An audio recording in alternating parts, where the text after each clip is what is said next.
ridicule, let alone taking the mickey out of, because they are so damn thin-skinned, they resort to violence when it happens. If you do nothing other than challenge their crazy Middle Eastern desert ideology, you will be threatened with physical violence. You will be chased out the park. You will be called a white supremacist. Why do Hindus not do that? Why do Sikhs not do that? Only this very thin-skinned religion does it. And we have to stand up to it, and we have not to be cowered into silence through their thuggery and their violence. We must never be silenced, because there are some things that are important to our society, and freedom of speech is a core factor of what is important to our culture and our society, and we must not be cowered into silence by any group of thugs.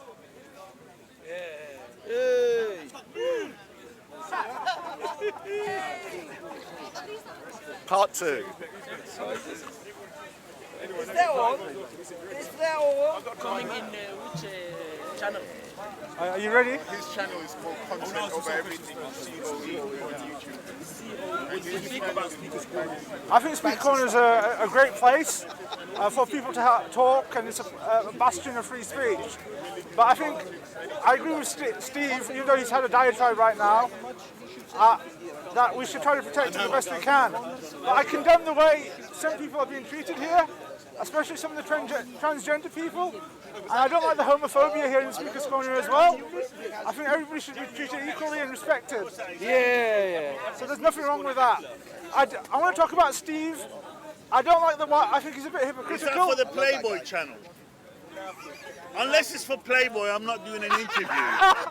Unless it's porno film. Okay. But yeah.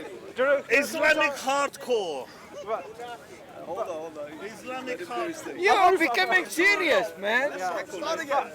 Steve, I think Steve is a bit of a hypocrite. When he defends the DFLA, but the DFLA punched Mohammed Hijab. When did he condemn that? He didn't condemn that, did he? And the DFLA were quite violent, and they've attacked people, and he hasn't condemned them for that. And when when Tommy Robinson punched a black man in France in the face, he didn't condemn that either. So I think Steve is a bit biased. So that's what I wanted to say. Oh, Steve, he's chatting shit about you. But I don't like. I think He's chatting shit about you, Steve. I think Muslims lose out a lot when they're aggressive to gay people and transgender people, because we tend to lose the argument. We need to be respectful. We should treat everybody with respect. What? It's against Allah's rule, isn't it? I think we should treat everyone with respect. Yeah, but you throw gays off of buildings, don't you? I don't throw gays. Yes, you do. You're a Muslim, aren't you? I am a Muslim. Yeah. So that's what it says in your Quran. It doesn't say. What does it say? It says you got to throw. What did ISIS do in Mecca? What do you believe? I believe in my stomach. Yeah. I believe in my stomach and Manchester United Football Club. That's it. That's what I We're going to win the derby today. We're going to Yeah, win the derby mate. today. You got me. I got my top on as well. Look. Yeah, that I mean. Yeah. Pride of Manchester. I think Speaker's Corner should be a place of ideas and people talking to each other in a calm way and everybody learning. But I do agree it's devolved a bit. I think there's a lot of petty arguments, as Steve says. But I think people should just be respectful, really, and that's all I wanted to say. We're going to win the league. But please just everybody treat each other with respect. Chelsea, no way, Chelsea. Because if we don't treat each other with There's more respect, chances of Suleiman people, joining the EDL our than rights will be Chelsea taken winning away, and the police will come and they'll take away all the cameras, and then, people will learn less about Speaker's You Corner. want to have an interview? Yeah, man. I like just to meet other people. I like to meet different cultures. I like to learn about others. I like to learn about different ideas. My name's Omar. I just want to say something about Omar, the other Omar, who's been banned from Speaker's Corner. I think he's got a lot of issues, a lot of mental issues. And I think there was a video of him where he was getting drunk and he was smoking, and he was just destroying himself with that. And I just want to say to Omar, I feel for you, my friend. I hope you get the help you need. I'm really sorry about you losing your father, and I hope you just look after your health. And please, people, just don't abuse him. just try to treat him with respect, because he's someone who's really hurt and he's lost a lot. And I just hope I hope he gets better. I hope he gets the help, the mental help he needs. That's all I wanted to say, really. Yeah, it's true. He does need some help. I feel for Omar. Hey Steve, Steve. I think Hey Steve. Actually, you want to go? You wanted to go. This guy might want to say something. This guy. He's the guy who does comedy sometimes. Sorry, I'm drinking an energy drink, not alcohol, by the way. God, dear, that's a bit. What do you think about Speaker's Corner in general? What I think about Speaker's Corner in general, I think Speaker's Corner, we ought to protect the rights of Speaker's Corner. I think Speaker's Corner, with its 250-year history and even before, being a place of execution, a place of free speech, I think we have to maintain it as a place in which I can agree and disagree with people that I meet here, but we can do it in a civilised manner. I want to uphold their right to disagree with me, as much as I would like them to hopefully agree with me. But if I don't agree with me, I will uphold their right to actually disagree with me. I've been coming here for many, many years, as a lot of people here know, nearly on 50 actually, since I was a child in the 1960s. And so far I've never got myself into any violent altercation. I've had a few heated discussions, but I believe in the whole point of coming here. This is a bubble of free speech, and I think it's a great representation of the UK and its values and the way we should be as people, being able to agree to disagree with each other, but then carry on in a civilised manner.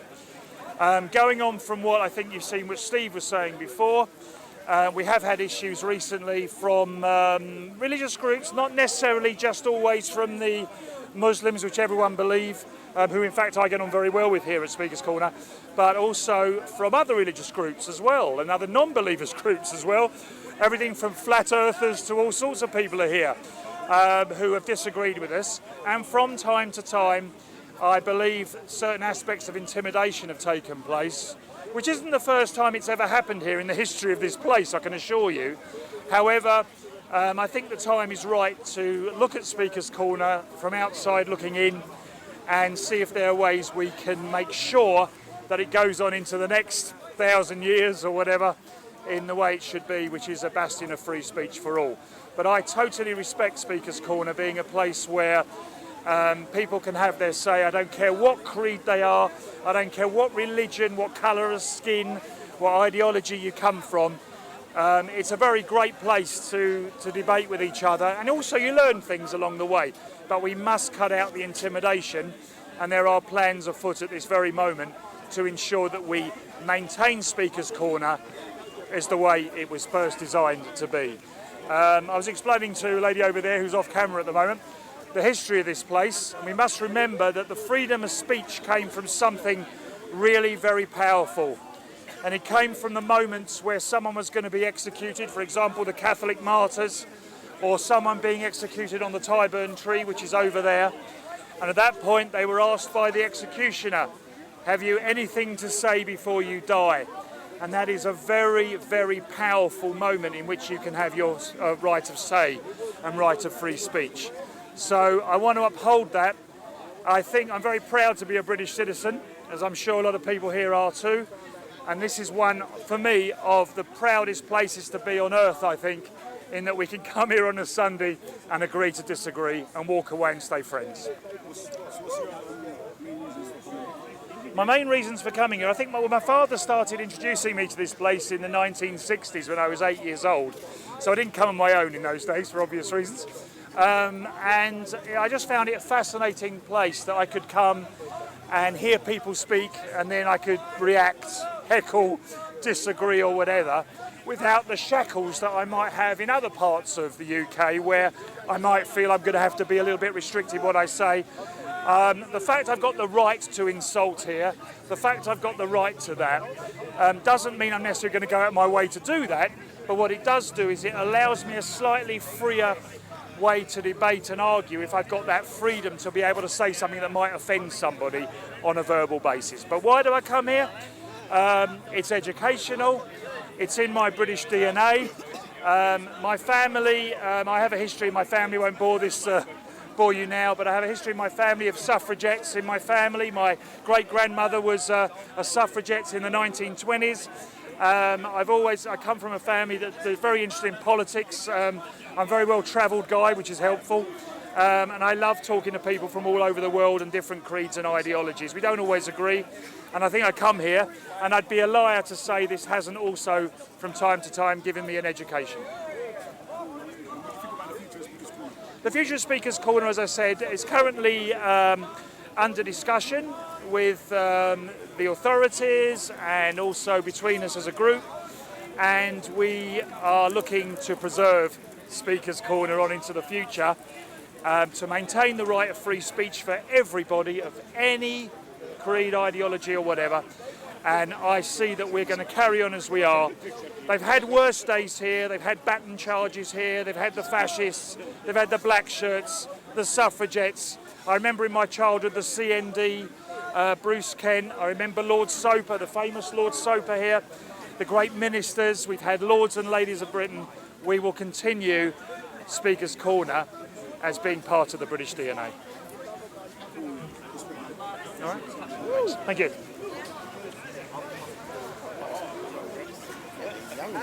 So, huh?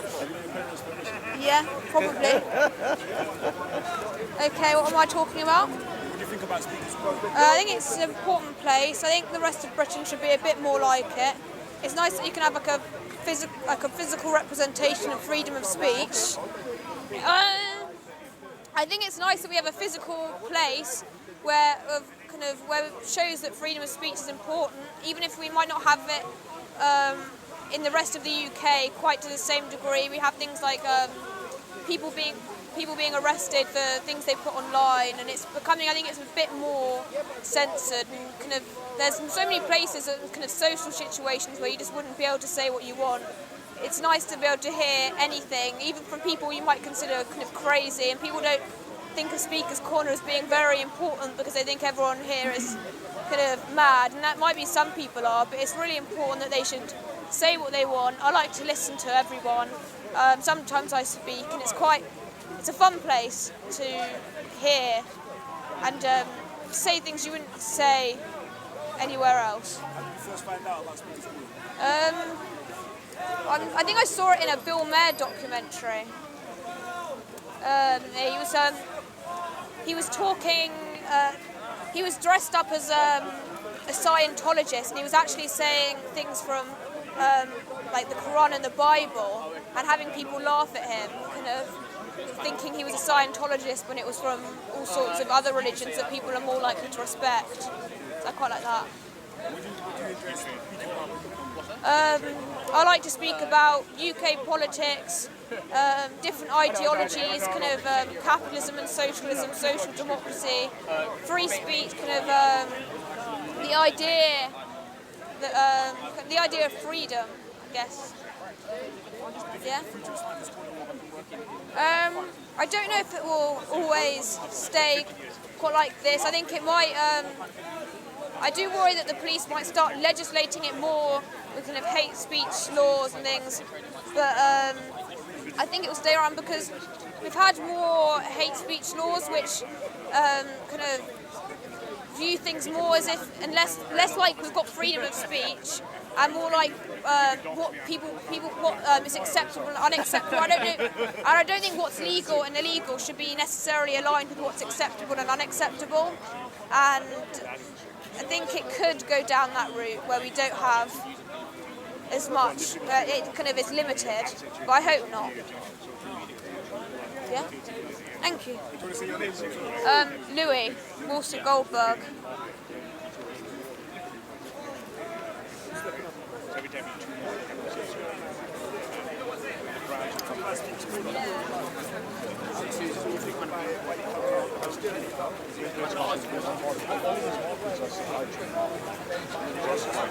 I can do it as well, man. I can do it. Okay, man. Let's fire it up. Well, I don't like to identify as one. because I'm not funny. That's my problem. I'm doing comedy, guys, but I'm not funny, you know? That's fundamental problem of doing comedy, you know? No one's disagreeing with you, man. Yeah.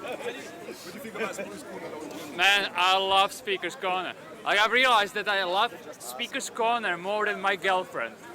Seriously, and she's upset, you know? I think she's on the verge of breaking up with me because I love Speaker's Corner so much, you know? Like, I don't think you can love a partner as much as you love Speaker's Corner. She keeps texting me, man. It's not possible, yeah? She keeps texting me, you know? I love Speaker's Corner, man, yeah. I love especially the area. The designated area around Speaker's Corner, you know, it's very good square meter, about 200 square meter area, and it's great, you know. That's what I love the most. And the other thing I love the most is my own voice at Speaker's Corner. Yeah. Second? You know, I think a lot of people have like a lot of opinions, you know, like a lot of people like to say opinions. And essentially it's just adding to the noise of all the opinions. So I want to just give opinions about nothing, you know? Because essentially like we are nothing, so why do we need all the opinions? So I'm just here to steer the waters. How I first found out of Speaker's Corner. Yeah.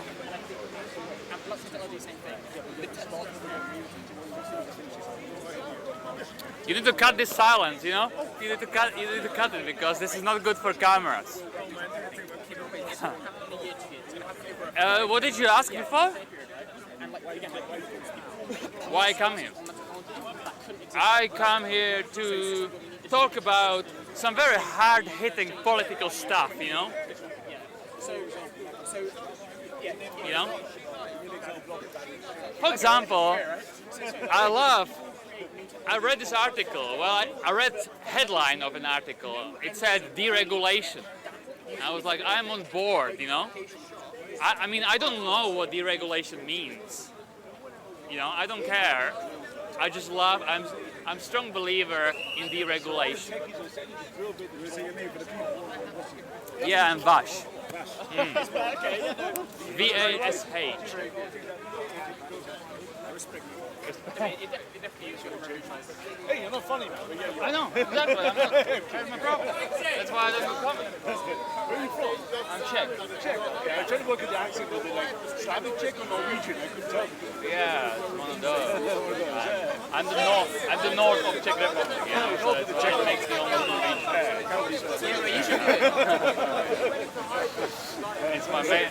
It's my major flaw. But no, you're right. So in the beginning, there's been about $632 million in investment 11 months ago. The entire venture capital industry crossed over.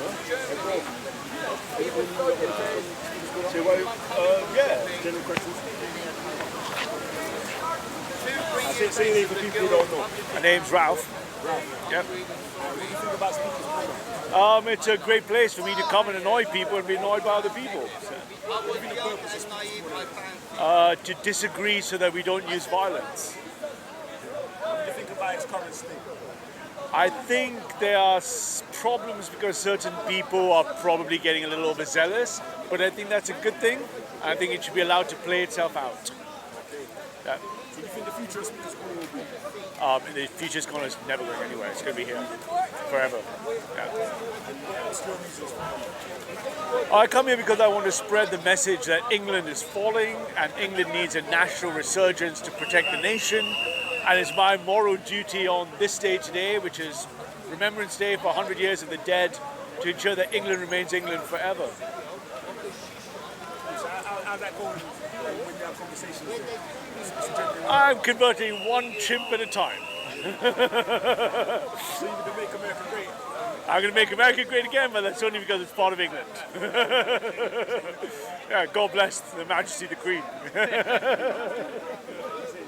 are you guys questions? Yeah, sure, let's do it. Thanks, What's your name? My name is John Smith.